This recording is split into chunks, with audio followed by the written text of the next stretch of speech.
أعوذ بالله من الشيطان الرجيم.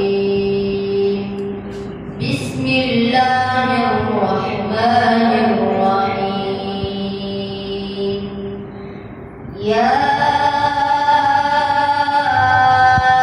أيها الذين آمنوا لا تقدموا بين يدي الله ورسوله واتقوا الله إن الله سميع عليم. يا أيها الذين آمنوا لا ترفعوا أصواتكم فوق صوت النبي ولا تجهروا له بالقول كجهر بعضكم لبعض أن تحبط أعمالكم وأنتم لا تشعرون.